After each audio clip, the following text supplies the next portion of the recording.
Trained as an immunologist at the Pasteur Institute, Paris, France, Dr. Steve Pascolo used mouse models to test and develop mRNA-based vaccines during his postdoc in Germany from 1998 till 2000. In 2000, he co-founded CureVac with Dr. Her and Dr. von Melby. Dr. Pascolo was chief scientific officer of the company from 2000 to 2006, developing the technology, implementing the worldwide first GMP production of mRNA, and performing the worldwide first clinical studies where humans, including himself, got injections of in vitro transcribed mRNA. In 2006, he joined the oncology department of the University Hospital of Zurich, Switzerland, and continued the development of immunotherapies based of RNA. In 2008, he founded Meteor Pharma to support this work, and in 2017, Dr. Pascolo implemented in Zurich an academic mRNA platform. In collaboration with several research and clinical departments in Zurich, he optimizes, tests, and implements mRNA-based therapies. Thank you so much, Professor Pascolo, for accepting to deliver this webinar. For all the participants, please feel free to write all your questions during the presentation in the chat box. You can use the language you want. You can write your questions in French, in Arabic, or in English, not in Chinese. We don't understand Chinese. So feel free to ask your question in the chat box, and it will be a very interactive webinar. So we will address you some questions. We will interrupt the presentation from time to time to ask you questions. So Mr. Dr. Pascolo, the floor is yours. You are muted, Steve.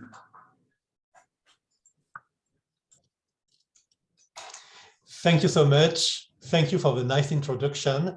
And thanks a lot for giving me the opportunity to present mRNA vaccines, and most particularly mRNA vaccines against cancer. Thank you to Foundation Diane for making it possible, this type of education, of seminar, of interactive seminar. And thank you also for the University Saint Joseph of Bayreuth. I will start, and as it was said, so you can interrupt me, we will speak about mRNA vaccines, how it works, the history of mRNA vaccine, a little bit about COVID, and then mostly about mRNA vaccines in development against cancer. My background is indeed academic and companies. Importantly, I started in 1998 in Tübingen to develop mRNA vaccines, and then I did it as academic and also as industry, being in CureVac, leaving CureVac. I have no more shares of CureVac since 2006. I'm not linked to CureVac anymore, but I have another company called Meteor Pharma, which is helping me to work with other companies, and mostly I'm an academic in the University Hospital of Zurich and University of Zurich. So let's start with the science. mRNA vaccines have been the ugly duckling of vaccine development in the last 20 years. A lot of money and a lot of science was done on DNA vaccines, protein vaccines, viruses-based vaccines. We're getting the whole attention and financial support, while the mRNA, by direct injection, the mRNA vaccines that we developed since the end of the 90s were disregarded. There was contempt, as you see from this deck, against mRNA vaccine. So we have been in the shadow of other types of vaccine development for 20 years. But suddenly there have been a pandemic in the per definition in the whole world, and a virus, SARS-CoV-2, coming from maybe from animals like this bat being eaten, or maybe from a leak from a high-level security laboratory where maybe coronaviruses escaped. We don't know what's the origin of the SARS-CoV-2 or the COVID pandemics, but this has changed totally the way mRNA vaccines are being recognized. Indeed, within less than 1 year from the publication of a sequence of a SARS-CoV-2 in January 2020, within less than 1 year, companies have developed mRNA-based vaccines against COVID, Moderna and BioNTech. The technology is BioNTech, but the clinical development was done together with Pfizer for the COVID vaccine. The vaccine resembles what is depicted here. It's synthetic mRNA here in green in a liposome, which is a bubble of fat consisting of 4 lipids, one of them being pegylated. So this is the representation of the nanoparticles contained in Moderna or BioNTech's vaccines. As an example of the efficacy of such mRNA vaccine, here are some data from BioNTech. So these are the neutralizing antibodies against SARS-CoV-2 in the serum of 10 people who got placebo injection. They don't have any antibodies against SARS-CoV-2. On the other side, you have here the serum from people who have recovered from COVID, who have been infected by SARS-CoV-2 and who have recovered from the infection. They have neutralizing antibodies in their serum against SARS-CoV-2. And in the middle, you see younger people or elderly being injected with 10, 20, or 30 microgram of the synthetic mRNA vaccine from BioNTech.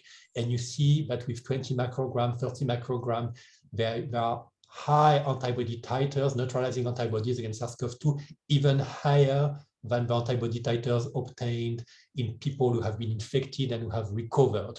So this shows how strong is this mRNA vaccine at doses of 30 micrograms. This is very, very tiny. This is a very small dose of mRNA that is injected twice in people. If we go back in the past, there have been a lot of vaccines approved, and I divide them in 3 groups. There are the attenuated viruses, which are live viruses that are given mostly subcutaneous. And these vaccines infect you, and they deliver their nucleic acids in your cells, and your cells produce the protein of the vaccine and give an immune response. You have also dead viruses. So these viruses are usually given intramuscular. They are dead, they don't infect. They are usually given with adjuvant.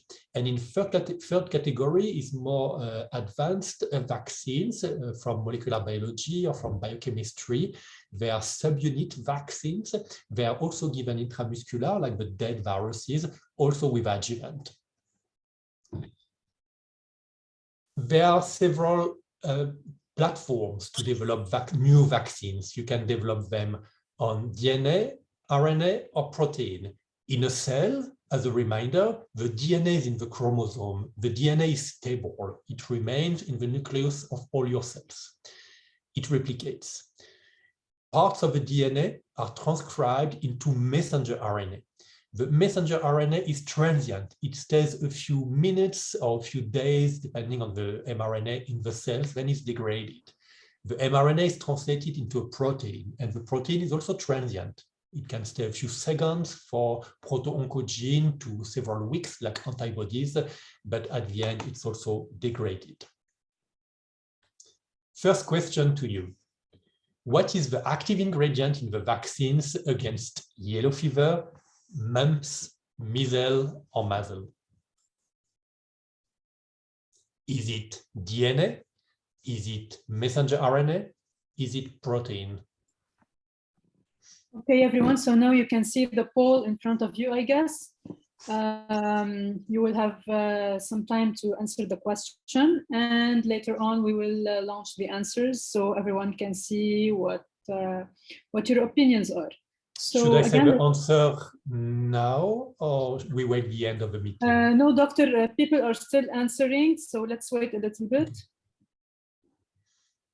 We have a lot of people answering, it's good. So we have 34 answers over 75. Come on. I can see.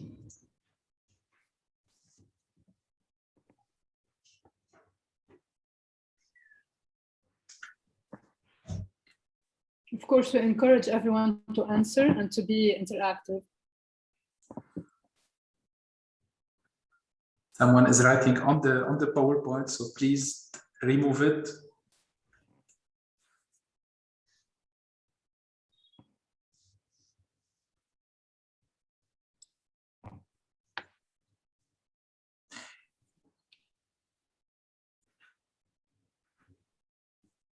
Yes, maybe we can share the results. We have enough answers, Celine. I will now share the results.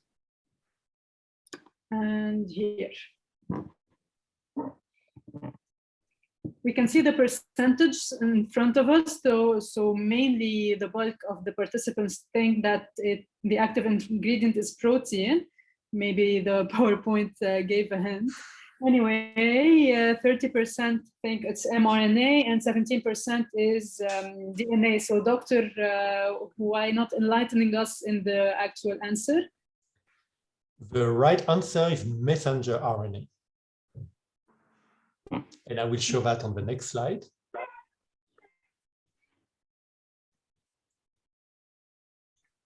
But maybe the poll needs to get away from the screen. The poll now. You have to stop sharing, yes. All good? It's still on my screen. I cannot go to the Yes, you should stop sharing the results. I removed it. Is it still there? It's still on the screen. And I cannot go to the next slide. You can click on the X ups on the... Okay. But my slide is frozen. Ah, now it goes. So the explanation is here. You see here the yellow fever virus, the mumps virus, the measles virus, the rubella viruses. They are attenuated viruses in the vaccines.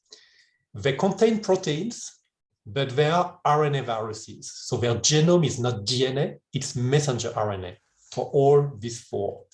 And these vaccines are given sub-Q without adjuvant. In these conditions, the proteins in the virus, they cannot give an immune response. If you want proteins to give an immune response, you need an adjuvant and you need to get them intramuscular. Here, these vaccines, they are given sub-Q without adjuvant. So their active ingredient is the messenger RNA, the natural messenger RNA that they have, which goes in your cells when you get vaccinated. And this messenger RNA then makes the protein in your cells, makes the protein of the virus, and your immune system recognizes that. And this is important to know because everybody thought in 2020 that the mRNA vaccines are new. No, what is new is the synthetic mRNA vaccines. Yellow fever vaccine has nearly 100 years, and it is a natural mRNA vaccine. So when you get this vaccine, you get viruses with mRNA inside, and these viruses give you the mRNA in your cells, and your cells make the protein of the vaccine, make the protein and trigger the immune response. It's the same mode of action than you have with the synthetic mRNA vaccine. So it's a transfer of messenger RNA from here a virus, here a liposome, to your cells, and your cells make the proteins and make then the immune response. So all these are mRNA vaccines, but in the past we had natural mRNA vaccines, and now we have synthetic mRNA vaccines, which is purer, it doesn't contain proteins, it's only one mRNA and some liposome. I still have on my screen the red... Yes, I'm sorry, I will ask Muhammad, I think he did it, if you can remove it, Celine tried to remove it. Otherwise, let's try to stop sharing and share again, because it's a colleague, Muhammad, he did it and he is not able to remove it. So if you can stop sharing, Steve, okay, the slide, and try, Celine, try to do something. Okay. So try to share again, please.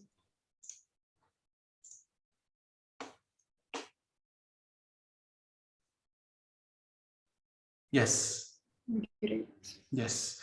So please don't try it, for talking to the participants, don't try it on the slides. Thank you. So yes, the right answer was mRNA is the pharmaceutical ingredient in these vaccines. It's natural mRNA. Now we have synthetic mRNA in our vaccines.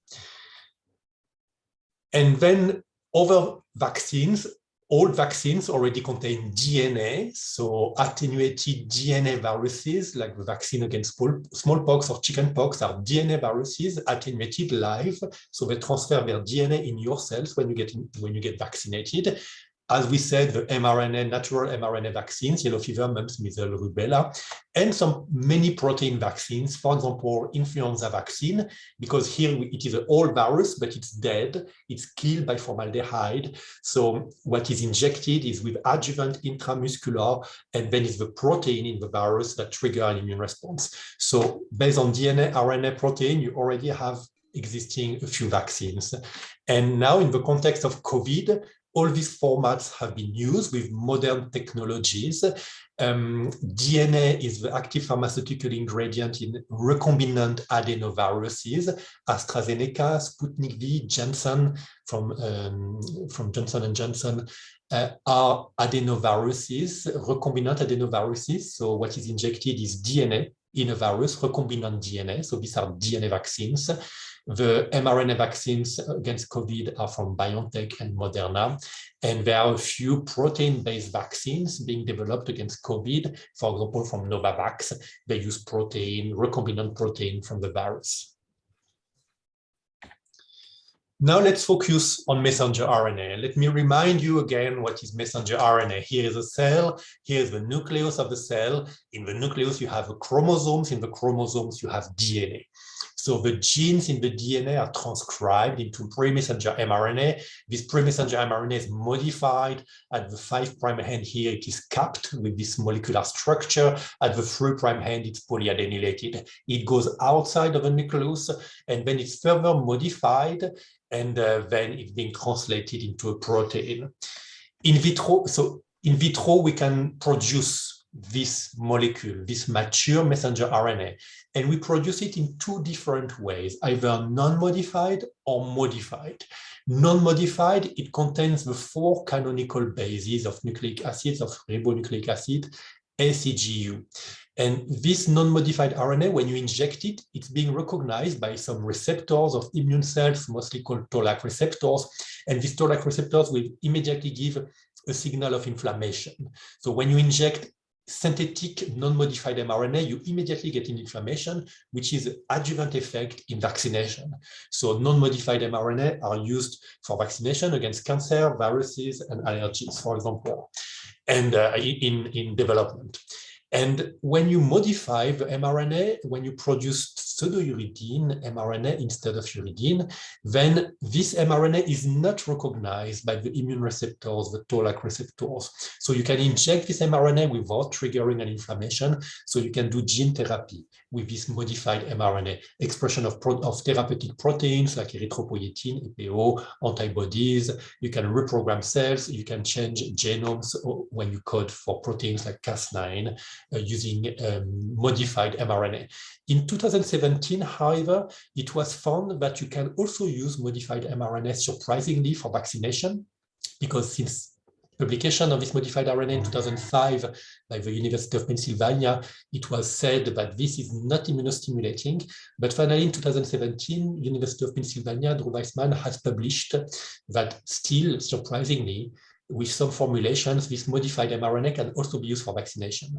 So nowadays, both modified and non-modified mRNA are being used for vaccination, as we will see in the rest of my talk. The production of mRNA is important to know that it's very fast, very easy to do. And that's why mRNA has been so quick to produce in the COVID pandemic. And that's why mRNA is being used against cancer, is because the production of mRNA is very easy.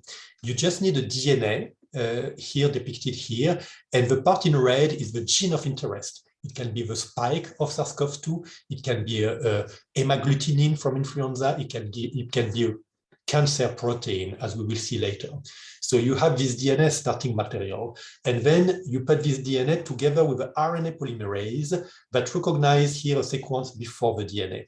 You put the nucleotides, the cap analog here, and in a few hours, the RNA polymerase will make thousands of copies from this DNA. So you get also an amplification.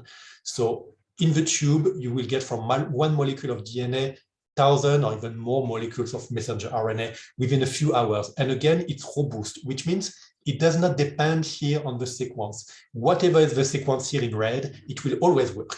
It's like doing a photocopy. Here, the DNA is the book, and then you press 1,000 and you get 1,000 photocopy it's independently of what is on the book, whether it's a receipt for cooking or whether it's a poem, it's egal. You will always get your photocopies. That's what is happening when you do the so-called in vitro transcription. So you get your mRNA and there is never any problem. At the end of those 2 hours, you put DNase, an enzyme that destroys DNA,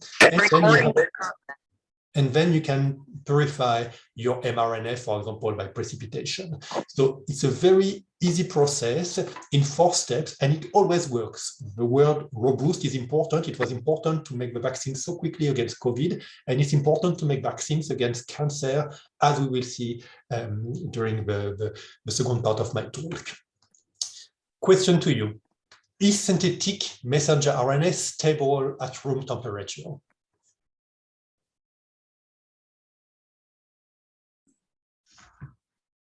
Okay, so another question I will ask everyone to answer. And actually, it was a question that was asked in the comments, Doctor. How stable are synthetic mRNAs? What is the possibility for them to be degraded or maybe leading to making a different protein? So I guess we will answer this now. This was a question by Kausar.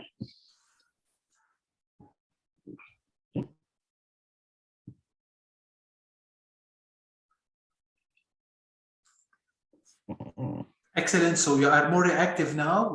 We have like 55 answers. Yes, 70. So keep on answering.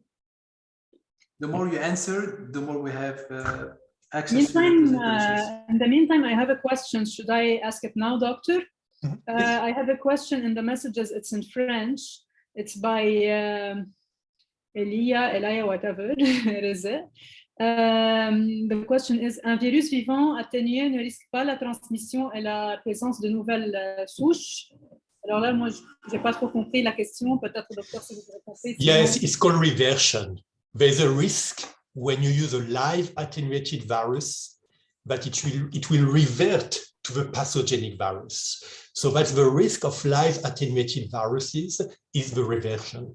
So the live attenuated viruses that are used against mumps, measles, yellow fever, they have been developed since many years. We know they don't revert, but it's always a challenge. For example, in the SARS-CoV-2, people try to make attenuated viruses, but it's high risk because if your virus is still living and attenuated, you cannot be sure if you vaccinate millions of people, but suddenly it will not become again pathogenic.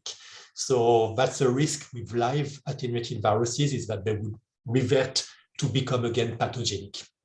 That's why dead viruses are safer, but they are less efficacious. You need adjuvant.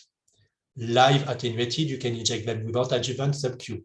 So they are better. The yellow fever virus, the yellow fever vaccine, with one injection, you have a lifelong immunity against yellow fever. So that's very potent. But you're right, to play with live viruses in vaccines is having some theoretical safety concerns.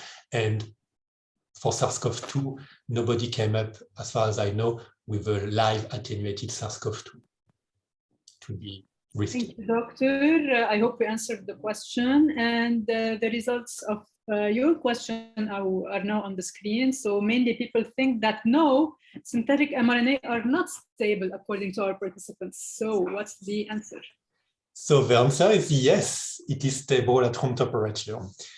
And actually, mRNA, synthetic mRNA, is the most stable of the biological molecule. It's the only one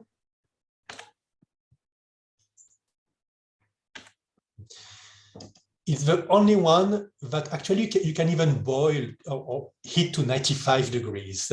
Of course, in the absence of RNAs, people think RNA is not stable because we have RNases everywhere, and the RNases degrade the RNA. The DNAs degrade the DNA. The proteinase degrade the protein. But without RNases, mRNA is very stable, and you can heat it to 95 degrees, and cool it down and freeze it and lyophilize it, it will never lose its structure and its functionality. On the contrary, if you heat DNA to 95 degrees, it will denature, it will lose its functionality. If you heat proteins to 95 degrees, they will denature, they will lose their functionality.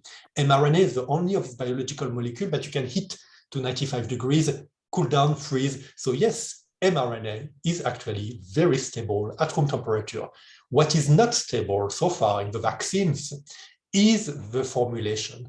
The liposome that I showed you in yellow on the previous slide that encapsulates the mRNA, these are bubbles of fat, and these so far are not so stable. At room temperature, they may aggregate, they may change size or form and lose their functionality. They may release the mRNA and then the mRNA is lost.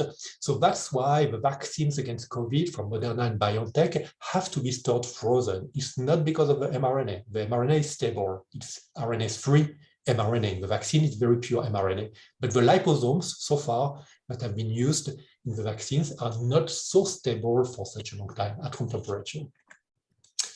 Another question, is synthetic RNA in a synthetic liposome a pharmaceutical product that was never approved before 2020?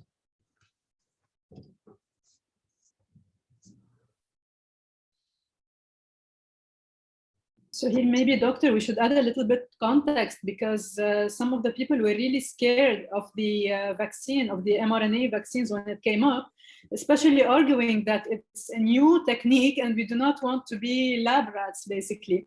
So this is what the question is about, I guess, that if it's true that it's actually a new technique or was it used previously? That's here the question. But there is a nuance in the question. I will in the answer. I will tell you it's not an easy question. But yes, of course, in a way, the synthetic mRNA technology appears new for people, even if, of course, we work on it since more than 20 years and have done the clinical studies 20 years ago, started 20 years ago, mRNA vaccines against cancer. But people didn't know, for example, that mumps, yellow fever are also mRNA vaccines, natural mRNA vaccines. So that's why it's important to explain to people what are the components of previously licensed vaccines and very old vaccines like yellow fever, because when people know that it's mRNA, then they understand, okay, we change from a natural mRNA vaccine to a synthetic mRNA vaccine, but it's actually even purer and better. It's not so new, it's just the manufacturing is new, but the concept of vaccinating with mRNA comes already from yellow fever virus, attenuated virus, which is 100 years old. Yes, so here we have somewhat, and I will share now the results so people can see the answers. It's kind of 50-50 actually. The opinions are still a small majority of no. So people think that RNA in liposome was never approved before 2020. They are wrong. It was approved, but not messenger RNA. But siRNA. Onpattro, also called patisiran, was the first drug based on RNA approved. It was approved in 2018. Again, it's not a messenger RNA. It's a siRNA. siRNA means small inhibitory RNA. It's synthetic RNA, but it's short, and it's actually allowing to destroy messenger RNA in the cell. So it's like the opposite of messenger RNA, but both are RNA. Messenger RNA is RNA, siRNA is RNA. Onpattro is a formulation of siRNA, of synthetic RNA, in a liposome, and the liposome of Onpattro is very close to the liposomes in Moderna and BioNTech vaccines. It's very similar liposome, and this drug, approved in 2018 on the market, is for patients suffering from a hereditary disease, the hereditary transthyretin-mediated amyloidosis. And in this disease, there is too much production of a protein called transthyretin. So this patient gets this synthetic RNA in the liposome intravenous at 30 milligrams every 3 weeks, intravenous, for their whole life. Remember that the vaccine from BioNTech is 30 micrograms.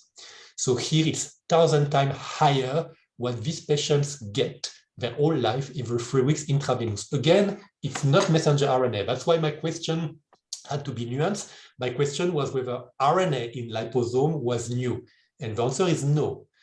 mRNA in liposome is newly approved as vaccine. But RNA, in general, synthetic RNA, like siRNA, in liposome was already approved in 2018 and is given at 1,000 times higher dose intravenous to these patients compared to the vaccines. Last question on this topic, is synthetic mRNA vegan? Or does it have animal products? Does it contain animal products or is it free of animal products?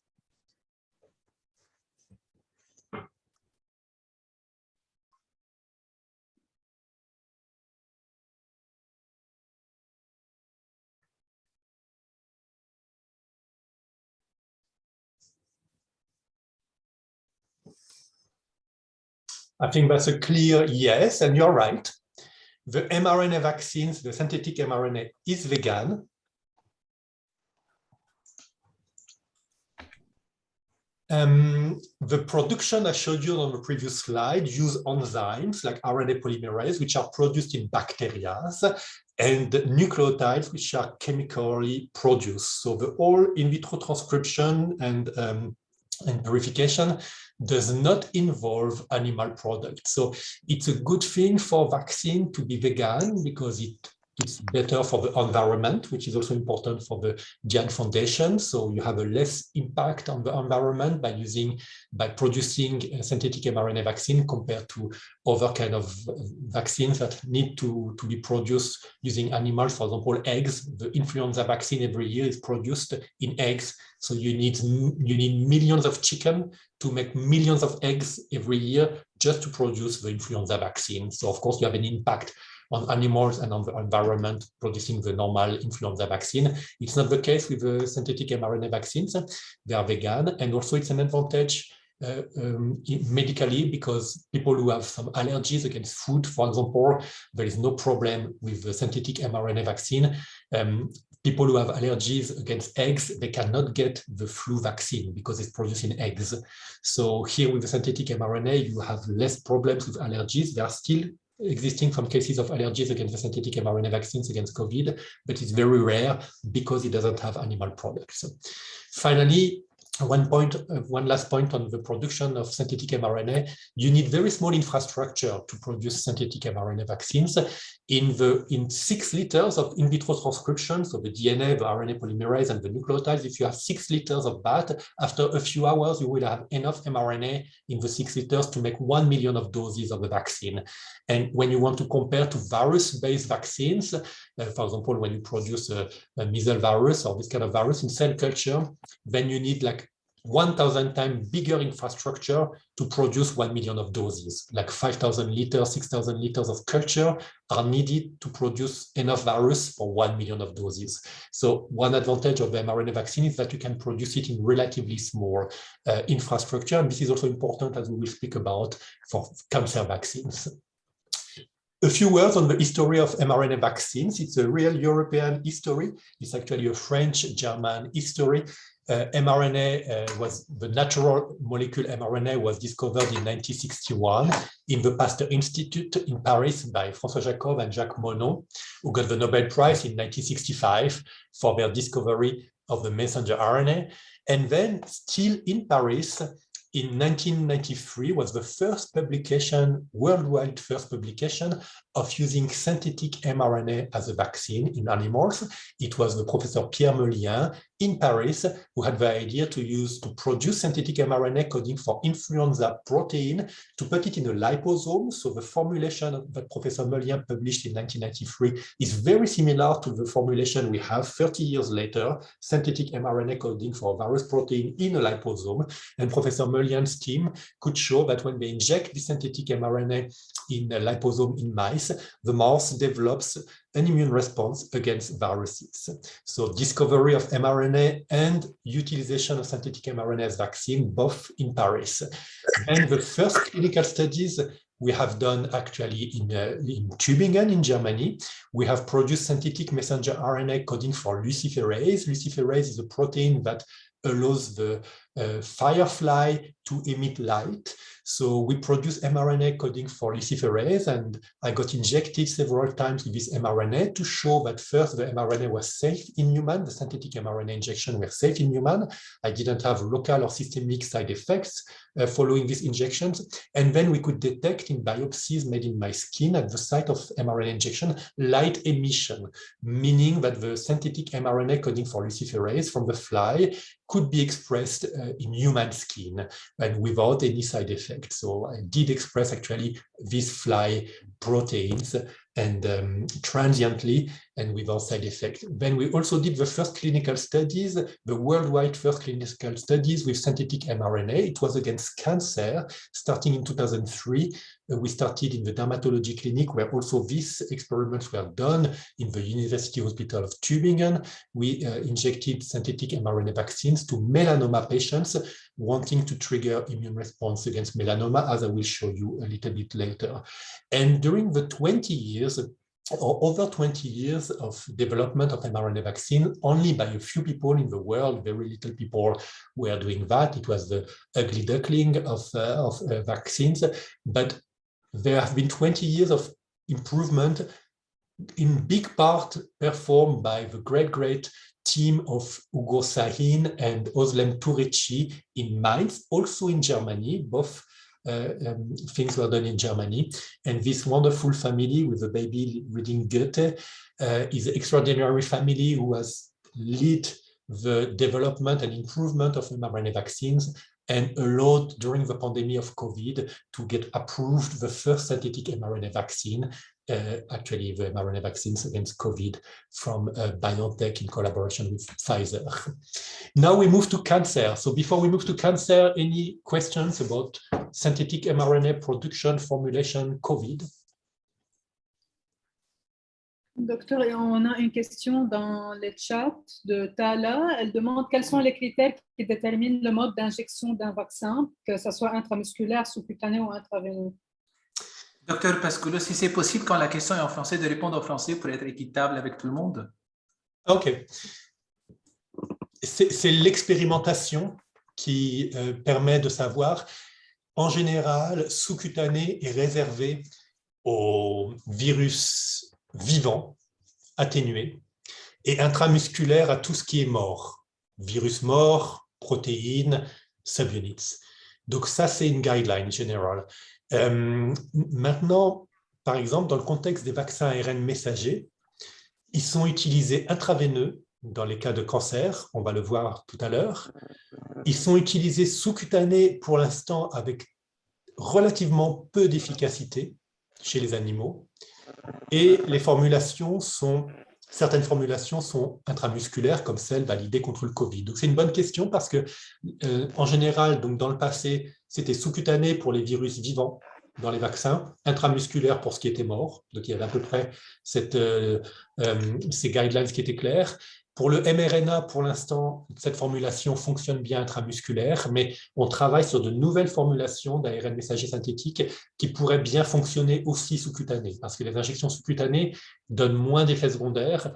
Donc, on essaye de développer des formulations, ça dépend beaucoup du liposome, et on essaie de développer des formulations d'ARN messager qui fonctionneraient sous-cutanées. Pour l'instant, celles qui sont sur le marché de Moderna et de BioNTech fonctionnent en intramusculaire. Il faut continuer à les injecter en intramusculaire. Il faut développer des nouvelles formulations d'ARN messager synthétique qui vont, j'espère, être aussi efficaces en sous-cutané, ce qui permettra, voilà, peut-être d'avoir moins de réactogénicité locale dans le muscle après l'injection.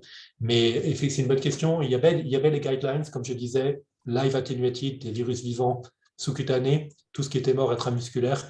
Maintenant, l'ARN, pour l'instant, est intramusculaire, mais je pense qu'on va réussir à avoir des formulations dans le futur qui seront aussi bonnes en sous-cutané, ce qui est un petit avantage pour les gens d'avoir une sous-cutanée plutôt qu'une intramusculaire. Thank you, Doctor. We have another question by Bilal. Why do some people develop symptoms of the disease after the vaccination and others don't? Yeah, that's very complex. You know, it's the same question you can ask, why do some people get sick with SARS-CoV-2 and others not? It really depends on your genetics. It really depends on your immunological memory. in our life, we all met some coronaviruses, so we all have some antibodies and some T cells against coronaviruses, not the SARS-CoV-2, but other types of coronaviruses. So depending on your genetics, on your immune fitness, on your immune memory, you may respond stronger or less. And for the time being, there is, as far as I know, no prediction of what makes people having a strong reactogenicity and side effects to the vaccine, to the COVID vaccine, versus those who do not have.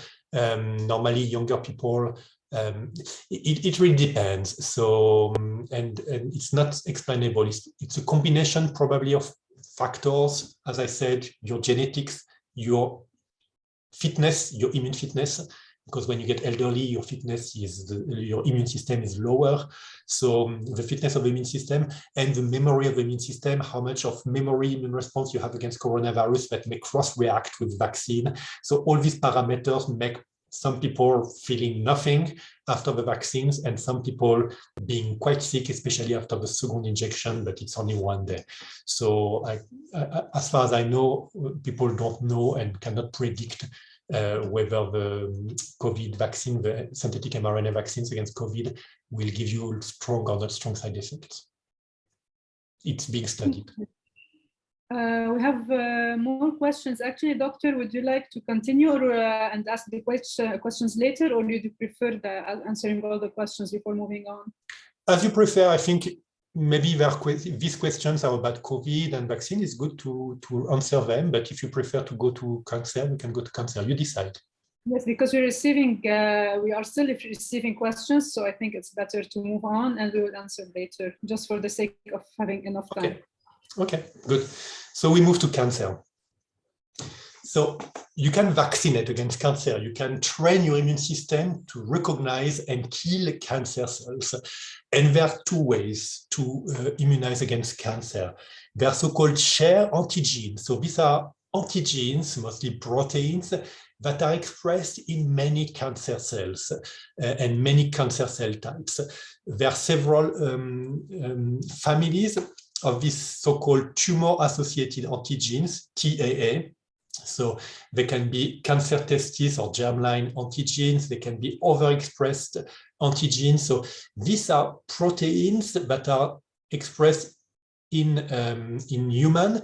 The cancer testis antigens, they are usually expressed during embryonic development, and then they are not expressed anymore in the normal body, except in the testes, but they are re-expressed in cancer. And cancer cells also overexpress some proteins, like HER2 is a protein that is highly expressed in some breast cancers, for example, and there is an antibody called Herceptin that recognizes HER2. So HER2 is a normal protein expressed in many cells of our body, but it's overexpressed in many cancers. And so you have these families of TAA, tumor-associated antigens. So you can prime or activate your immune system against this TAA in order to recognize tumor cells. There is another possibility. These are tumor-specific antigens.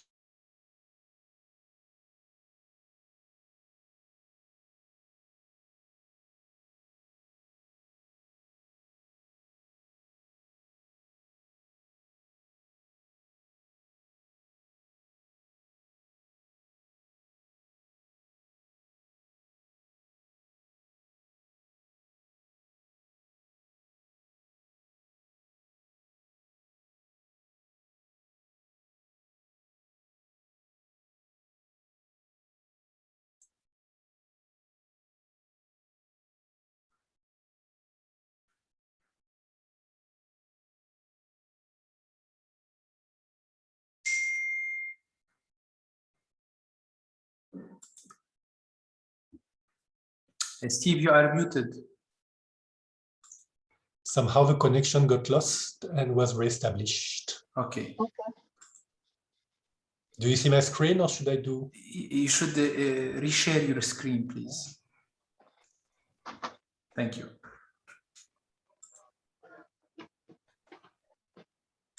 Do you see my screen?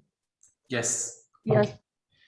So these tumor-specific antigens, there are these three families: virus proteins, when the virus is responsible for the oncogenic feature of the cell, or these mutations. So, and there are mutations which are frequent in several cases of cancers, and there are mutations which are specific in each patient. And so you can vaccinate with this against these mutations of this protein. So here it's called tumor-specific antigens. I will say in the rest of my talk TSA, and this is TAA. So you can vaccinate against these two types of antigens and then get an immune response that can, in some ways, recognize cancer cells. Questions? Do all cancer cells contain mutations?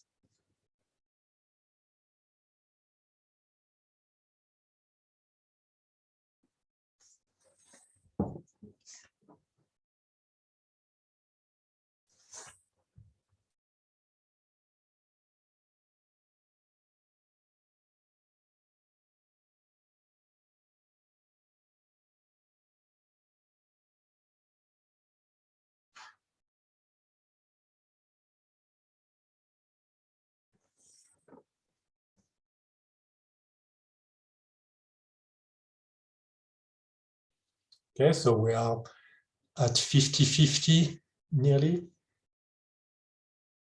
So yeah, it's 50-50 nearly. So, but with a small majority of yes, and yes is right, yes is correct. All cancer cells contain mutations, but it's not the same frequency of mutations depending on the type of cancer. Some cancers here, like melanoma, have a high frequency of, so we are really at 50-50, have a high frequency of mutations here in the number of mutations per megabase in the genome. So people sequence melanoma, and in average, you have in melanoma quite a lot of mutations that you can record in the melanoma cells compared to healthy tissues. But you see that in some cancers, like sarcomas, like glioma, you have much less mutations, and these cancers are sometimes, or most of the time, harder to treat with vaccines or with immunotherapies, while this type of cancer, melanoma, lung cancer, bladder cancer, they respond well to immunotherapy, maybe because they have more mutations, which makes them more recognizable by the immune system. Because of the recognition of this mutation by the immune system, probably these cancers are more sensitive to immunotherapy, to vaccinations or immunotherapy, so interventions with the immune system. While some cancers, maybe because they have less rate of mutation, are harder to treat with immunotherapies. But all cells, even if it is low, all tumor cells have mutations which make them tumor cells.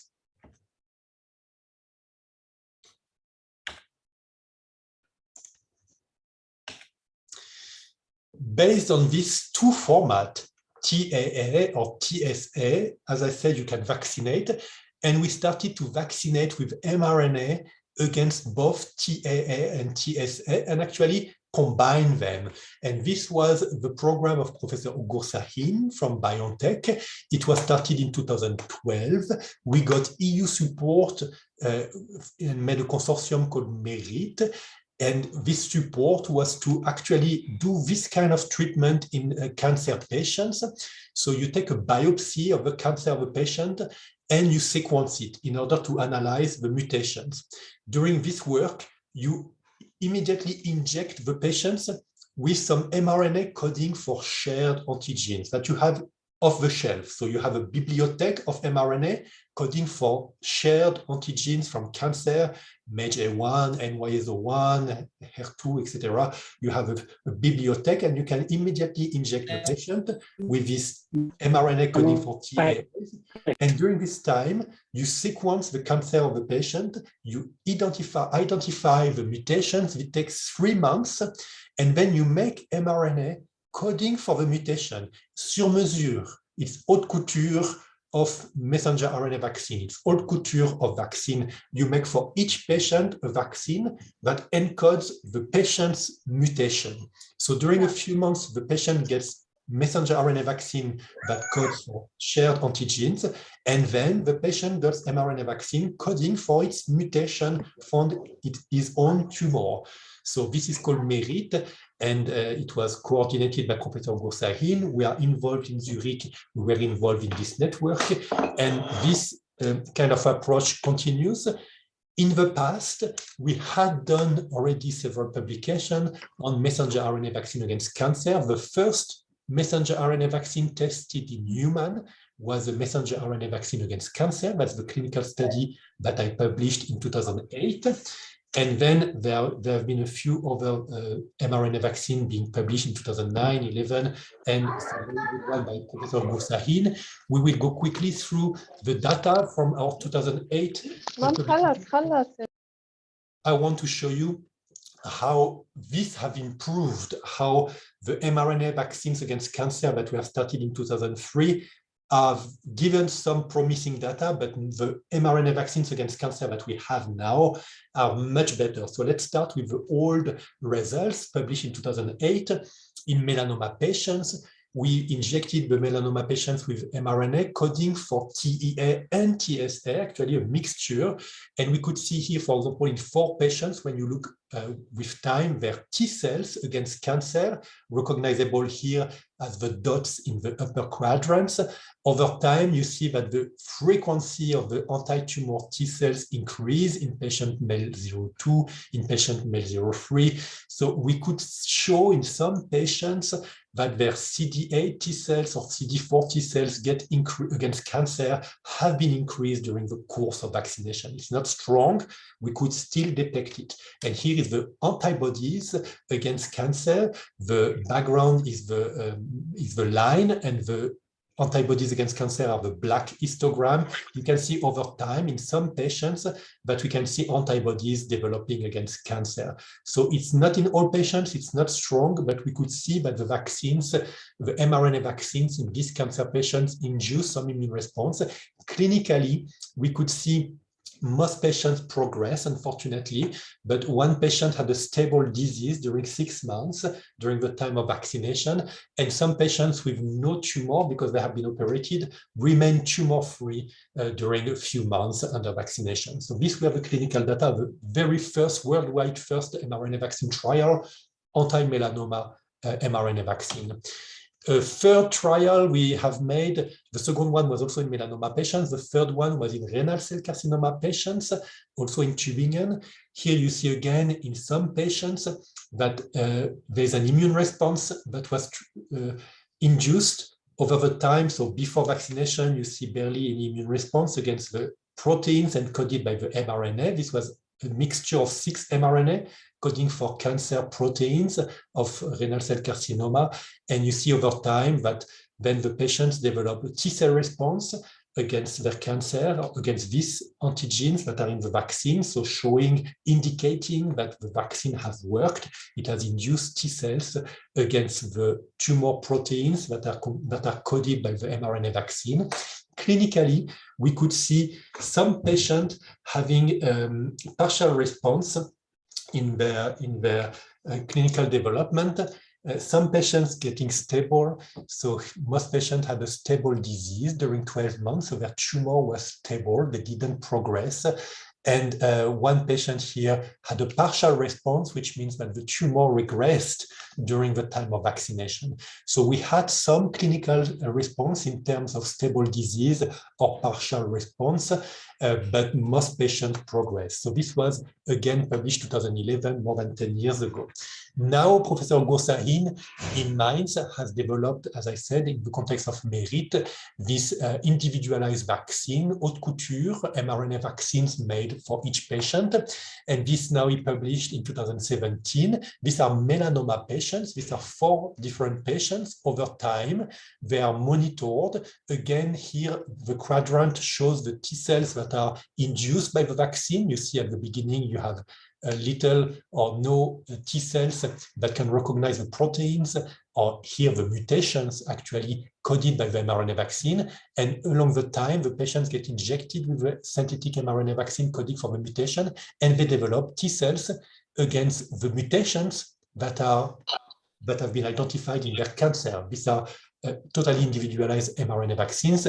And again, these individualized mRNA vaccines are possible because the production of mRNA is so easy that you can really make for everyone his own mRNA vaccine. It's not so easy if you do peptide or proteins. With mRNA, as I showed you on the production slide, it's robust. So you can always produce mRNA very easily in small scale for every patient. And here, Professor Sahin has shown that these mRNA vaccines coding for mutations work. You have T-cell response that develop thanks to the vaccine. And clinically here, you can see in all these patients, in the last 24 months, they had several metastases appearing and being removed by surgery. And after vaccination, in most of these patients, there have been no more new metastases. So they have been tumor-free, no evidence of disease. Many of these patients, although before vaccination, they had quite a lot of relapse. During vaccination, they had less relapse, indicating that these T cells induced by the vaccine could protect the patients against relapse of their cancer disease. And a last publication I want to show, also from Professor Ugo Sahin and Ozlem Tourechi, this time using tumor-associated antigens, so not the haute couture mRNA vaccine coding for mutation, but mRNA coding for shared antigens. Here they have used either the mRNA vaccine alone or together with immunotherapy, the so-called immune checkpoint inhibitors, anti-PD-1 antibodies. And you see that in quite some patients here, their tumors regressed. So the limit is 25% regression. That makes a partial response. And you see quite a few patients with a vaccine alone as monotherapy here in dark green, or with a vaccine plus anti-PD-1 immunotherapy have regressed. So their tumors shrunk to less than 25% using the combination of vaccine and anti-PD-1 or the vaccine, the synthetic mRNA vaccine alone. So this shows you how in 20 years, we have started from formulations a little bit less efficacious to now formulations more efficacious with more clinical responses. And I will now shortly update you with the current situation. Leads are still BioNTech and Moderna. BioNTech has several clinical studies ongoing. FixVac are mRNA vaccines coding for shared tumor antigens. iNeST are mRNA vaccines, which are individualized, haute couture. Every patient gets its own mRNA vaccine. It takes 3 months, but then it gets its own mRNA vaccine coding for the mutation. So there are several clinical studies ongoing in different types of cancer, and including melanoma, but also all types of solid cancers. There are a few studied in phase 2, so we can hope that in the near future, this type of mRNA vaccine against cancer could be approved. So here, the mRNA vaccines against cancer from BioNTech, they are given intravenous. They are liposomal formulation given intravenous, and they are non-modified mRNA in all the cases. The Moderna vaccines against cancer, they are modified mRNA. They are given intramuscular, and one is in phase 2, one is in phase 1. They are both for the coding for the tumor-specific antigens, mutations, and this is, again, ongoing. I will update you on some of these trials. Here is just a table of some clinical studies using mRNA vaccines in melanoma, lung cancer, ovarian, prostate. I will not detail it. It's just to give you an impression. There are many clinical studies that have been done and that are ongoing. Lead is BioNTech and Moderna, but other companies also and universities are performing clinical studies. If we focus on the most advanced, it's this MERIT from Professor Ugo Sahin. It's in phase 2 in melanoma, and the recent communication about the status of this trial has shown that so this is an injection of mRNA coding for tumor-associated antigens, so no mutation, just normal non-mutated proteins expressed in tumors. NY-ESO-1, MAGE-3, tyrosinase, and TPTE. So these are 4 mRNA coding for these 4 proteins injected intravenous. And in 89 patients, this protocol was used with a dose range from 7 microgram to 400 microgram given intravenous. Keep in mind that the COVID vaccine is 30 micrograms intramuscular. And here the recent data has shown that 3 patients out of 25 achieved partial response. So it's like more than 1 in 10 patients have achieved a partial response, and 7 have achieved stable disease, and 1 had a complete remission. So you see here quite high rate of clinical responses induced, or at least during the time of vaccination, much higher than what we had and we published in 2008, because the mRNA vaccines are better now, so they induce stronger immune response and stronger clinical responses. The same is true for the BioNTech vaccine, coding for tumor-specific antigens, mutations. They've shown that at a 8-month follow-up, 11 of 13 patients remain disease-free. So these were disease-free patients who got operated, the tumor was removed, and they got vaccinated, and they didn't have a relapse, they didn't have a recurrence, these patients, 11 of these patients. And in patients who had tumors that were not removed because they could not be removed by surgery, this mRNA vaccine was combined with immune checkpoint inhibitors, PD-1, and 1 out of 20 patients had a complete remission, and 5 had partial responses. So 1/4 of the patients had partial responses. In our first studies, we have 1 in 20, 1 in 30 patients who had a partial response, and now it's 1/4 because these formulations are so efficacious. Just to finish, 2 last update on some clinical studies. This one from Mrna, again, monotherapy or combined vaccine, mRNA vaccine with PD-1 treatment, so immunotherapy, and up to 1 milligram given intramuscular, and coding for mutations in this case. And here in 10 patients of a subgroup, 2 patients have achieved complete response and 3 achieved partial response. So like 1/3 of the patient achieved some partial responses, and 1/5 complete responses. Here another BioNTech vaccine study, and here it's again intravenous non-modified mRNA coding for mutations, individualized, so haute couture mRNA vaccine. Every patient gets his own vaccine, and of 26 evaluable patients, 1 patient had confirmed complete remission for more than 10 months, and 12 patients achieved stable disease. So nearly half of the patients did not progress, they stayed stable during the vaccination. So all these are very promising, and I will finish with these conclusions. But vaccine against cancer, whether the mRNA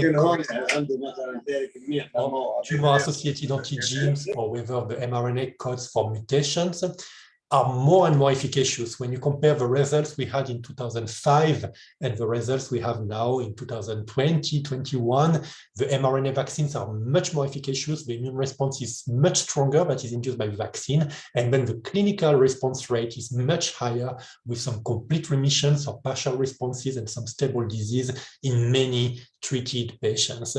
And these mRNA vaccines against cancer, whether against TAA or TSA, are now combined with other therapies, most of the time immune checkpoint inhibitors, so anti-PD-1 or PD-L1 antibodies. So this is very promising. As you have seen, it's really moving to be better and better, and we can hope that in the near future they will be approved and they will continue to be improved. The mRNA, the formulation, and the targeted antigens, all this can be improved to have always better and better immune responses induced by the mRNA vaccine to control and prevent, so to control tumor growth and prevent relapses. We didn't speak about therapies with mRNA. It would be maybe the occasion of a next seminar, because with mRNA, synthetic mRNA, you can vaccinate, but you can also not vaccinate, just induce protein expression. And this is used with synthetic mRNA. For example, synthetic mRNA coding for anti-cancer antibodies or anti-cancer cytokines like IL-12. And these mRNA sometimes are given in the tumor so that the tumor produces its own anti-tumor protein. And this is fantastic, and this is also very promising. It's in clinical studies. And also cell therapies, where you take the blood cells of the cancer patient, you modify them with mRNA coding for chimeric antigen receptor, CAR. These are receptors that kill tumor cells. So in this way, you can use the mRNA to transform T cells into tumor killers during a few days.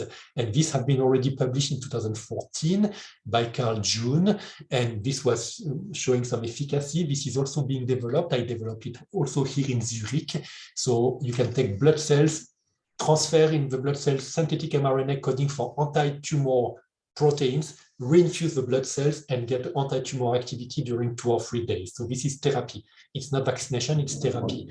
And so we can speak maybe in the next seminar about synthetic mRNA-based anti-cancer therapies. But again, for synthetic mRNA-based anti-tumor vaccines, you have seen how it has started with low response rate, low immune responses induction, and now thanks to the progress in mRNA, in formulation, and in the knowledge about the tumor antigens in cancer cells, we can now have mRNA vaccines that are quite efficacious against cancer, and that will be more and more efficacious in the near future with more research, more clinical studies, approval of the first versions of these vaccines, and improvement of these vaccines.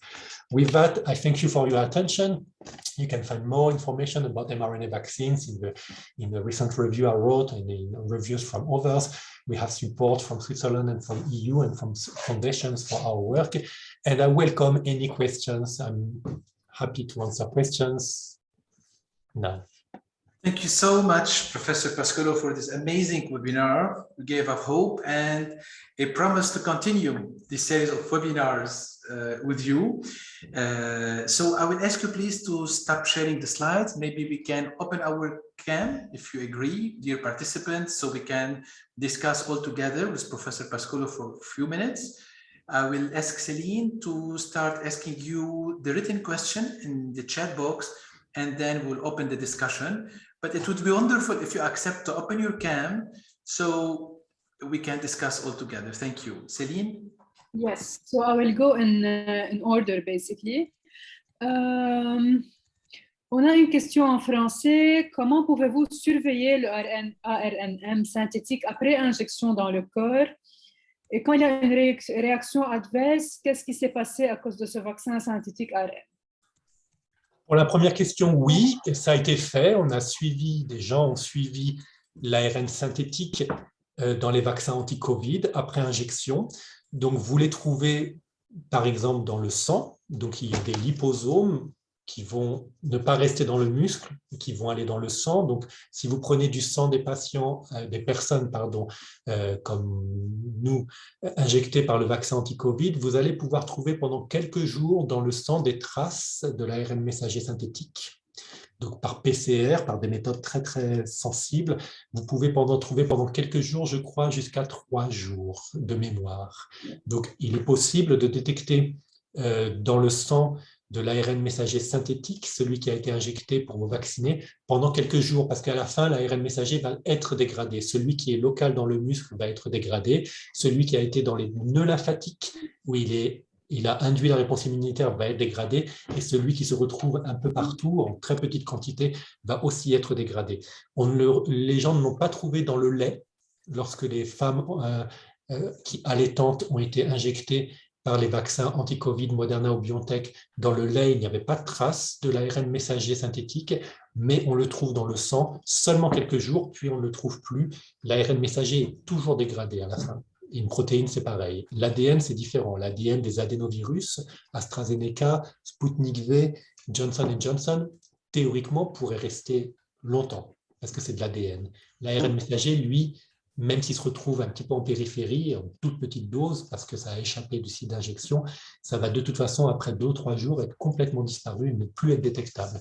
Donc voilà, on détecte éventuellement l'ARN messager synthétique un petit peu dans le sang, quelques jours, et puis il a disparu. Et la deuxième question, c'était les effets secondaires, à quoi ils sont dus. C'est beaucoup étudié. Donc, c'est dû. Alors, ils sont surtout présents à la deuxième injection. Et donc, ils sont dus en grande partie à la mémoire immunologique. La première injection induit très fortement une réponse immunitaire contre la spike de SARS-CoV-2, qui est codée par l'ARN messager. Et lorsqu'on fait la deuxième injection, il y a les cellules mémoire qui réagissent, qui produisent ce qu'on appelle de l'interféron gamma. Et donc, vous pouvez détecter dans le sérum des personnes après injection, après le boost, vous détectez de l'interféron gamma pendant 1 ou 2 jours. Et cet interféron gamma va faire une stimulation immunitaire systémique qui va donner de la fièvre, de la fatigue. Et donc, selon votre réponse interféron gamma, vous allez avoir de la fièvre, de la fatigue pendant 1 ou 2 jours. C'est la réponse immunitaire. C'est étudié, les mécanismes sont vraiment étudiés maintenant en plus de détails. On voit les cellules T et les cellules NK qui, après l'injection, après le boost, font de l'interféron gamma. On trouve cet interféron gamma dans le sang. Donc maintenant, les gens commencent à comprendre un peu mieux ce qui se passe, pourquoi vous avez des effets secondaires. Mais par contre, ça ne permet pas de prédire quelle personne aura des effets secondaires et laquelle n'en aura pas. Ok, deuxième question en anglais cette fois. What about the interaction between spikes A and the ACE2 inflammation downregulator enzyme? Is it a toxic interaction? That's a little bit out of my scope, so I'm not sure I would be the best person to answer. There might be some activities of a spike protein on certain cell types and certain cells. Now, we will all get infected, or we will all get in contact with SARS-CoV-2. And when you get infected with SARS-CoV-2, it will happen to all of us, or it happened already, then you have a spike protein everywhere in your body, because the virus will be everywhere in your lungs, it will be in your blood, it will be even in your reproduction organs. Everywhere in your body, you will have the spike, because you will have a virus. So if a spike can be toxic, then the problem is if you are infected, because then you have the spike everywhere in your body. When you are vaccinated, you have the spike locally in the muscle, in the draining lymph node, and maybe a little bit somewhere else, because some liposomes will go away from the injection site, but you will have the spike very transiently and mostly at one site. When you get infected, you have a lot of spike everywhere in your cells, your cell from your lungs, your cell from the blood. They will make virus, they will make spike, so you will have spike everywhere. So if spike can be toxic, then you should be afraid of a virus, because this will make you full of spike in your whole body, while the vaccine will give you spike locally and transiently. Okay, third question. What is the strong level of antibodies for COVID and the weak ones? So what are the strong and weak levels of antibodies for COVID? That is not possible to answer, because there are like 300 diagnostic tests to measure antibodies against SARS-CoV-2. And each of these tests has its own scale and its own readout. So this ELISA test, there is no harmonization. So there is not one value. Each test will tell you, so when the labs do the test for you, if they measure your antibodies in your serum, they will give you a report with a value, and they will tell you if you are positive or negative, or probably positive or probably negative. But if you do the test with 2 different kits, you may have different response. So unfortunately, people now spend some time and some efforts to take their blood to measure their antibodies. In the normal population, it doesn't give you an indication. It's useful for immunosuppressed people, because immunosuppressed people, they don't respond well to the vaccine. So you can measure their antibodies with one test along the time in order to see after how many vaccinations they start to have antibodies. Because for some immunosuppressed people, you need 3-4 vaccine injections before you get antibodies. So this is important in these immunosuppressed people, cancer patients, immunosuppressed people, to measure their serum antibodies with one kit in one lab. But there is no value worldwide that one can give to say you have antibodies. It really depends on which test you use. And even if you use one test, you may have varying values. So that's the answer. Okay, yeah, next question. Why vaccines need boosters when we have memory T cells? Because the T cells and the B cells, they mature, so they get better and better with time. So they make antibodies which have a higher affinity, and especially when they meet again the antigens, it's called affinity maturation of the T cell receptors and antibodies. So against COVID, it was quite clear that after the first injection, you have antibodies that you can measure in the ELISA. but they are most of the time not neutralizing. And only after the boost, everyone has neutralizing antibodies. That's why, to bridge it to the previous question, when you measure in ELISA the antibodies, it also doesn't tell you if they are neutralizing. So that's really an information that is not useful for the general population. Again, it's useful only for precise patients when you want to follow them and to make sure that they have responded to the vaccine. Because what is important is to have neutralizing antibodies, and this appear really only after the boost, probably because the boost allows the best antibodies and the best T cells to get reactivated and to further get better along the time. It was shown that even in the months following the second vaccination, the memory B cells have better antibodies than the B cells that you had before. So they continue to select the best antibody against the virus. Okay, someone wants to know what's new about vaccination of children under 12-year-old. Yeah, for COVID now it has been approved. The mRNA vaccines against COVID have been approved for children. BioNTech is using 3 times less the dose. So adults, we get 30 microgram of BioNTech vaccines, and I think it was approved for children 10 microgram, 1/3 of a dose. Moderna, I don't recall for children if they have also lowered the dose or not. So now both vaccines are approved in the US for children, and I think also in Europe. So this is approved. It's not an easy decision, I think, for parents to decide whether their child should be vaccinated or not. In many countries, if you are not vaccinated, then you have restrictions to where you can go, where you can travel. So people vaccinate their children. It's a difficult question. So because children, most of the time, they don't suffer from COVID. They get infected and don't suffer from it. So they don't get the disease. So why should they be injected if they don't themselves get COVID? On the other hand, you have also some children who have been sick from COVID and who have died from COVID. So they are rare, but it exists. So you want to avoid that by vaccination. That's a good thing. You want to avoid that the children get infected or that they get that they can spread the virus. So for that reason, it makes sense to vaccinate children. On the other hand, it's a bit strange also to vaccinate children when they have no high risk. So it's really a hard decision. So now the vaccine is approved. The mRNA vaccines, both Moderna and BioNTech, are approved for children of less than 12 years old. Again, with a reduced dose, at least for the BioNTech vaccine. And then it's about the parents to decide. Again, if a child gets infected with SARS-CoV-2, he will produce a lot of virus, he will produce a lot of spike. He may not notice it, but he will produce virus, he will produce spike. So it's better to have it vaccinated so that it's eventually protected against infection or can solve the infection quicker than if it was not vaccinated. And especially if children have an environment of fragile people, then it's important that the kid doesn't bring the SARS-CoV-2 at home or has less risk to bring it at home. It's really a question. It's a difficult question for the parents. I mean, of course, it was clear to vaccinate elderly, to vaccinate fragile people, to vaccinate adult people like me. I got vaccinated immediately when I could because I know what is in the vaccine. I know it's safe and it's good. So, but for children, it's still, I understand the balance of risk to benefit is a little bit harder to evaluate. I think the kid can also, maybe 11 years old kid can say if he's afraid of the vaccine or not, and if he's not, then he should get vaccinated.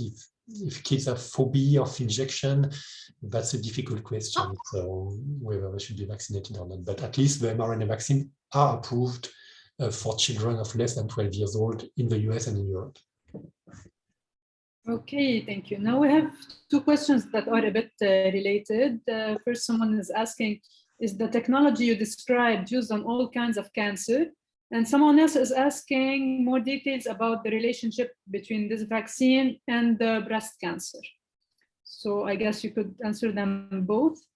Yeah, the mRNA vaccines against cancer, they are used against a lot, or they are tested against a lot of different type of cancers. Melanoma is most advanced, but there are also a lot of solid cancers. So there are clinical studies that recruit people with solid cancer. So it can be nearly any type of solid cancer, excluding lymphomas and leukemias. So solid cancers can be breast, colon, skin, anything. So a few mRNA vaccine studies, when they are targeting mutations, they can include any patients, because as I asked in one of my questions, do any cancer cells have mutations? The response is yes. So when you make mRNA vaccine sur mesure, then you can target any cancer because you have to define the mutation in any person, whether it's a colon carcinoma, a pancreatic carcinoma, lung cancer, then you can always identify the mutation, make an mRNA vaccine coding for the mutation, and then inject to this patient. So that's why a few of these mRNA vaccine studies recruit very broad solid cancer, and a few are more dedicated to melanoma or breast cancer, especially if the mRNA codes for shared antigens. It's better to be in one type of family of cancer because the shared antigens are different between colon and melanoma, for example. So if you have a shared antigen fixed vaccine, it's better to restrict it to one disease where you know that most of the tumor cells will express this protein that is coded by the mRNA vaccine. So there are these different clinical studies, mostly by BioNTech and Moderna, recruiting either one specific type of cancer patients or broadly.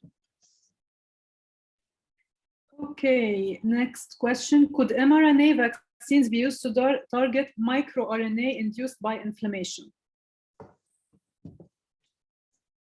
Could mRNA vaccines target? No, I would say no. So mRNA vaccines are made to code for proteins. So it does not have to, it does not, it cannot really affect the macroRNA pathways. But speaking about inflammation, the mRNA vaccines can be used to deactivate the immune system. In multiple sclerosis, it's an autoimmune response. Your own immune system attacks the nerves. And Professor Ugur Sahin has shown in mice suffering from autoimmune disease similar to MS that you can vaccinate them, not to activate the lymphocytes, but to deactivate them. It's a different formulation, it's given intravenous. And then you specifically deactivate the pathogenic lymphocytes in autoimmune disease. So with the mRNA vaccine, you can vaccinate against virus, you can vaccinate against cancer, against allergy, but you can also devaccinate. You can, with special formulation of mRNA, modified in a liposome given intravenous, Professor Sahin has shown in the mice that you can de-immunize. And then this is a big hope that you can, with mRNA vaccines, treat autoimmune disease, like lupus, like multiple sclerosis. So that's the reverse of vaccination, but it's still possible with mRNA in liposomes. Ok, thank you. On a une question maintenant en français. Y a-t-il des conditions précises pour la prise du vaccin anticancéreux? Y a-t-il une population spécifique concernée ou est-ce que c'est disponible pour tout le monde? Il y a ce qu'on appelle des critères d'exclusion et d'inclusion dans les essais cliniques. Donc, pour chaque essai clinique, il va y avoir une liste de critères d'inclusion. Il va falloir que le patient, par exemple, ait tel type de tumeur ou dans les essais cliniques de BioNTech et de Moderna qui recrutent solide cancer, presque tous les patients peuvent aller dans ces études, mais parfois, il y a quand même des facteurs d'exclusion qui peuvent être le grand âge, par exemple, parce qu'on sait que les personnes très âgées ont un système immunitaire affaibli et que chez ces personnes, la vaccination ne fonctionne pas ou peu. Donc, il y a parfois donc, des critères d'exclusion sur l'âge. Il y a parfois des critères d'exclusion sur les métastases. En particulier, les patients qui ont des métastases dans le cerveau sont parfois exclus d'essais cliniques parce qu'on sait que la réponse immunitaire ne va pas facilement dans le cerveau. Donc, il faut regarder sur chacun de ces essais cliniques de BioNTech ou Moderna. BioNTech et Moderna ont sur leur page web tous leurs essais cliniques. Vous pouvez aller voir. les paramètres de recrutement, et aussi vous pouvez leur écrire. Ils ont tous, les compagnies ont des emails sur leur page web pour les patients. Vous pouvez leur écrire, leur donner une description de votre maladie, et à ce moment-là, ils vont vous dire s'ils ont des essais cliniques qui seraient possibles pour vous ou pas, et selon aussi les endroits de recrutement. Mais effectivement, il y a toujours des critères de recrutement et des critères d'exclusion. Donc, il faut regarder, selon son cas, si vous pouvez rentrer dans certains essais cliniques de Moderna ou de BioNTech ou d'autres compagnies. Il faut à chaque fois regarder les critères. Ou écrire aux compagnies, leur donner votre profil, et ils vont vous dire si vos critères correspondent pour certains de leurs essais cliniques. Ok. Autre question. Est-ce qu'il y a des expériences utilisant des micro-ARN ou siRN pour cibler et inhiber les ARNM des oncogènes responsables du cancer? Oui, donc depuis assez longtemps, les siRNA sont apparus en fin des années 90, et dès le début, ils ont été utilisés pour essayer de supprimer les oncogènes dans les cellules tumorales. Donc vous pouvez utiliser des siRNA qui vont détruire les ARN messagers codant pour des cellules, pour des protéines, pour des oncogènes, et à ce moment-là, réduire la prolifération des cellules et les induire en apoptose. Donc ça s'est développé depuis longtemps. Que je sache, ça n'a pas été encore approuvé. Alors, il y a aussi des antisens, des ARN antisens qui sont utilisés pour bloquer des ARN messagers codants pour des oncogènes. Donc, antisens et siRNA sont utilisés depuis assez longtemps contre les cancers. Que je sache, n'ont pas encore montré leur efficacité. Le problème dans ces cas-là, c'est que vous avez besoin de transfecter vos siRNA ou votre antisens dans toutes les cellules tumorales. S'il y a une cellule tumorale qui n'a pas son siRNA ou son mRNA, elle va continuer à proliférer. Donc, c'est un peu compliqué avec ces approches parce qu'il faut vraiment avoir des liposomes qui donnent le siRNA dans toutes les cellules tumorales et induisent toutes les cellules tumorales à mourir. Et c'est un peu le problème. Si vous avez un liposome qui donne à 90% des cellules tumorales le siRNA, 90% des cellules vont mourir, mais 10% vont continuer à croître et vous n'aurez pas d'efficacité clinique. Donc, c'est utilisé effectivement depuis longtemps, antisens et siRNA contre le cancer. Que je sache, ça n'a pas encore été validé, mais peut-être que des nouvelles formulations de liposomes vont permettre de valider les siRNA contre le cancer.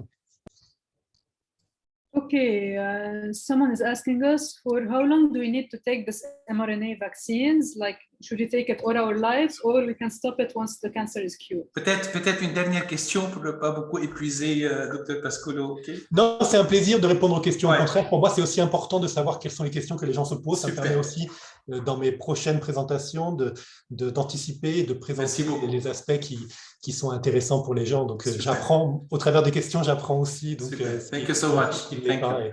Et c'est agréable. Donc, combien de temps? Pour l'instant, en général, dans les protocoles de vaccination par ARN messager contre le cancer, les patients sont vaccinés pendant tout le temps où la maladie ne progresse pas. Donc, pendant tout le temps, les patients sont stables au niveau du cancer, les tumeurs ne progressent pas à moins de 25%, ou qu'elles régressent, vous pouvez vacciner. Normalement, quand les patients progressent, il faut arrêter le traitement expérimental. Ce n'est pas toujours le cas. Parfois, les patients progressent, mais veulent continuer sur leur propre décision de continuer les injections. Alors, ça se fait hors protocole, ça s'appelle, c'est-à-dire que par le protocole, on arrête de les étudier. Par contre, par utilisation compassionnée, on continue éventuellement à injecter le patient si le patient désire continuer, malgré l'évolution de son cancer, continuer à recevoir le vaccin, par exemple. Donc, normalement, par protocole, pendant que les patients répondent à la vaccination, qui sont stables ou qui régressent, on continue à vacciner tout le temps. Donc, alors, il peut y avoir peut-être quand même une limite de temps, mais en général, quand vous avez des patients qui répondent bien à votre traitement, vous continuez à injecter tout le temps. Ok. Par mois peut-être, ou une fois tous les 2 mois, mais vous continuez en général à les injecter. Okay. Joel asked once again about the criteria to have these vaccines. I guess you answered it before. So Joel, if we didn't answer your question, please be more specific again in the comments. Fatima is asking, concerning cancer therapy, is using RNAi vaccines an option? If yes, is it more efficient than mRNA vaccines? RNAi mRNA vaccines targeting research mutant genes and a specific type of cancer. Excuse my ignorance in those terms. But RNAi is not a vaccine. RNAi are reagents that will, as we spoke about before, so RNAi or siRNA, it can be also antisense. These are synthetic RNA oligonucleotides that will be made to block oncogene. And so this is not vaccine, this is therapy, it's like a medicament. Yeah, so you, with anti-cancer drug, you also block somehow the proliferation of tumor cells. And this is what the siRNA or the RNAi oligonucleotides, they do, they block proliferation. This is not vaccine. It's therapies, it's medicaments. Next question. When mRNA are used as a vaccine against cancer, is it only to avoid relapse?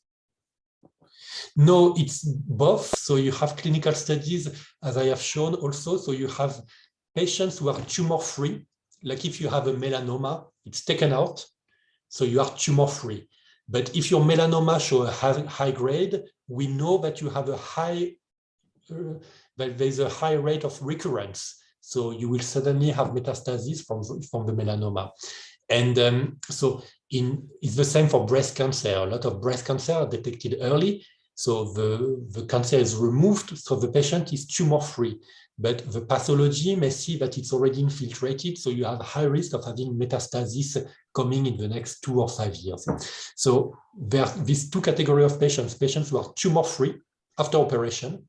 They have no more tumor, but high risk of relapse. So you can vaccinate these patients to prevent the relapse. That takes many years. You have to vaccinate them and to look after 5 years if they have relapsed or not.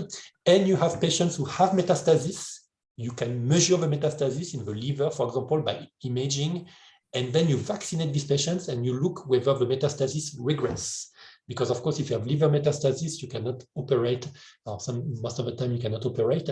So you have a metastasis and then you treat the patient with mRNA vaccine to see the metastasis go down. So you have some kind of prophylactic, I would say, use of mRNA in tumor-free patients after operation. They are tumor-free, they get vaccinated. You are looking for their so-called tumor-free survival, so or relapse-free survival, so the time that they continue to live without having a relapse.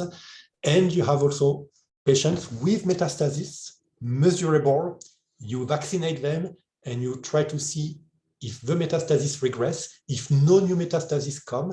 So this is then stable disease. If they regress, it's partial response. If they totally disappear, it's complete response in these patients. So you have really the two possibilities of kind of prophylactic vaccinating people who have tumor-free, but high risk of relapse, and vaccinating people who have metastasis, and you vaccinate them in order to get rid, but the immune system destroys the metastasis.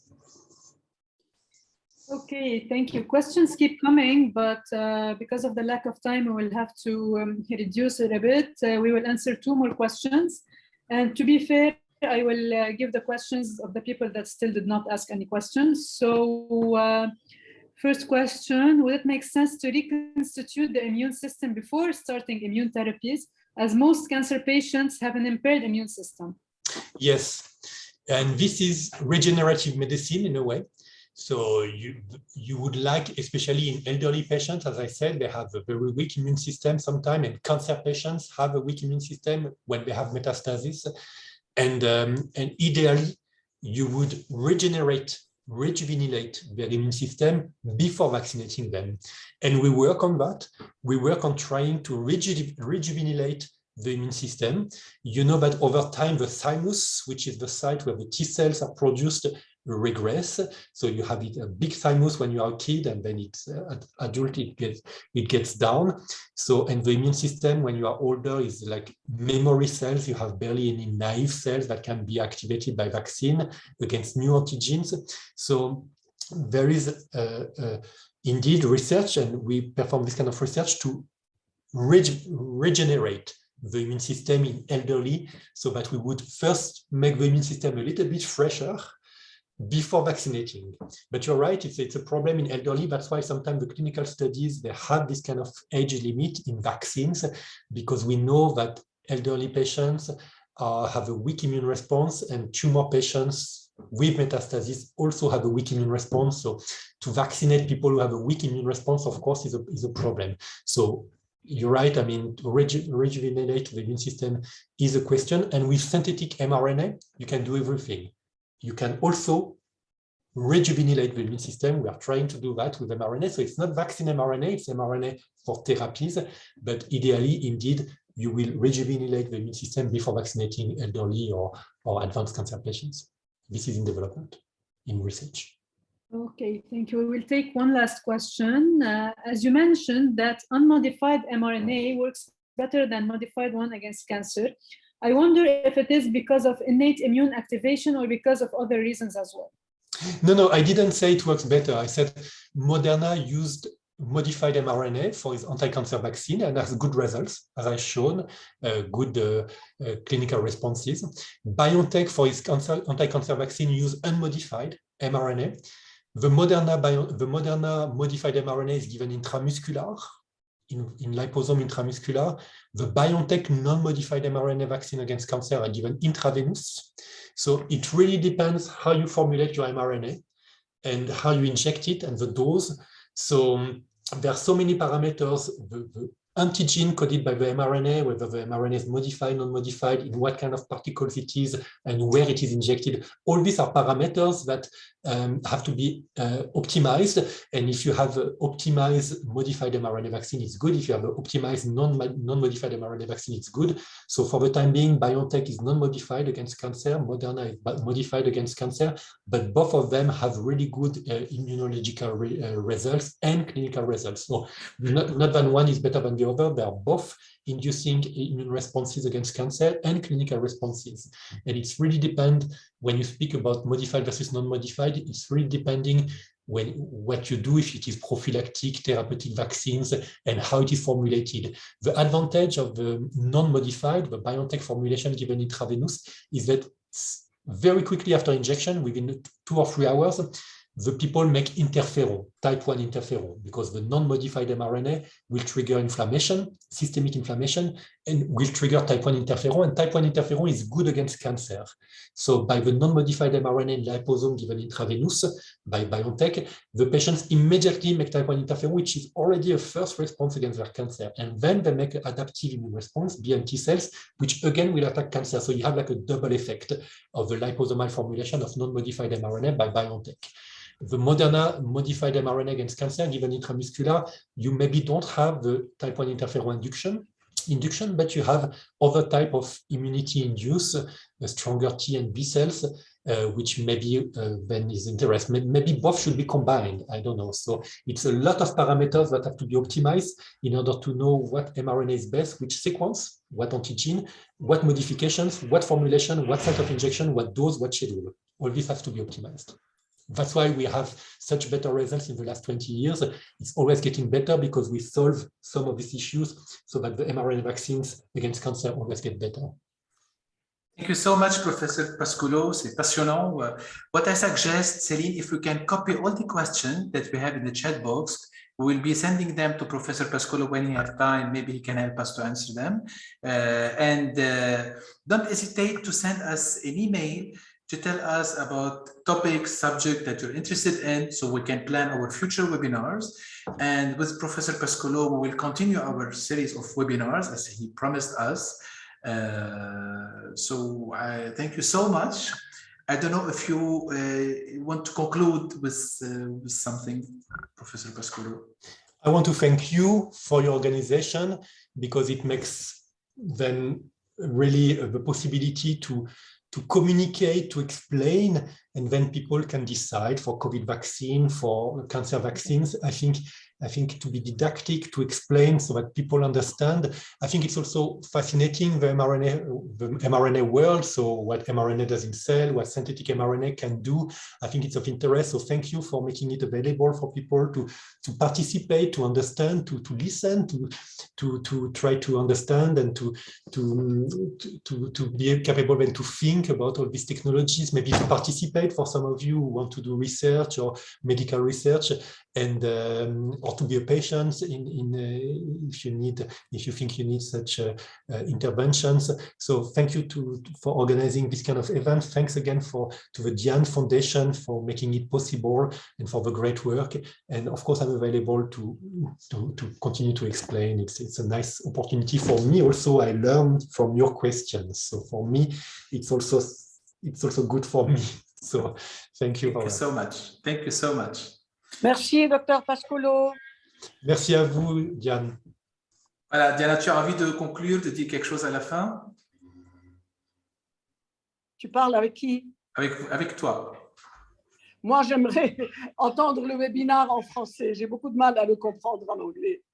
On va peut-être alterner, peut-être faire certains webinaires en français et certains en anglais, c'est vrai. Surtout que celui-là m'intéressait particulièrement, mais je n'ai pas pu tout suivre. C'était un peu difficile pour moi. Oui. Je peux le refaire en français. Oui, très bien. On pourrait peut-être pour un public francophone spécifier un webinaire en français. Ça, c'est une ça serait idée. super. Ouais. Merci beaucoup en tout cas. Merci à vous. Bonne soirée. Au revoir tout le monde et à bientôt. Au revoir. Au revoir depuis la Suisse. Bonne chance à vous. Merci beaucoup. À bientôt, Steve. Ciao. Au revoir. Bye.